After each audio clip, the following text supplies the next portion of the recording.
चल आइल छे बाराती सब नाचड़े सड़ती। हाँ चल आइल छे बाराती सब नाचड़े सड़ती। कुछ डीजे बड़ा खास होते रे। चल आइल छे बाराती सब नाचड़े सड़ती। कुछ डीजे बड़ा खास होते रे। देख ले जब माल ये तेरे तब डीजे पर बवाल होते रे। देख ले जब माल ये तेरे तब डीजे पर बवाल होते रे। देख ले जब माल ये तेरे तब डीजे पर बवाल होते रे। Mix by Chunna Aryan. देख ले जब माल ये तेरे झिटकी बाजार मधुबनी।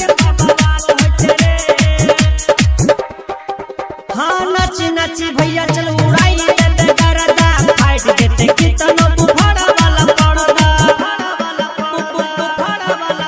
हाँ नाची भैया चल उड़ाई देते गरदा। फाइट देते कितनो बुफाड़ा वाला पड़दा। बना वीडियो के सीन बन करने मशीन। बना वीडियो के सीन बन करने मशीन। कुछ डीजे बड़ा खास होते रे।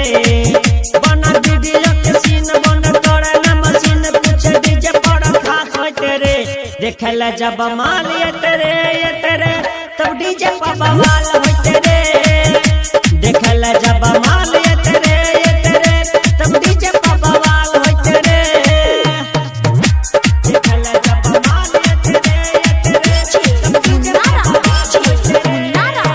Mix by Chunna Aryan. ले जब माल ये तेरे तब डीजे पर बवाल झिटकी बाजार मधुबनी। हाँ बड़ा मजा येते भैया नाच हाली हाली। देख ले जे छौड़िए ते लगा के होठ लाली। हाँ बड़ा मजा येते भैया नाच हाली हाली। देख ले जे छौड़िए ते लगा के होठ लाली। मुन्ना कुशवा गावे गीत राइटर लिखे अंकित। मुन्ना कुशवा गावे गीत राइटर लिखे अंकित। चुना जी कमर हिलोई तेरे।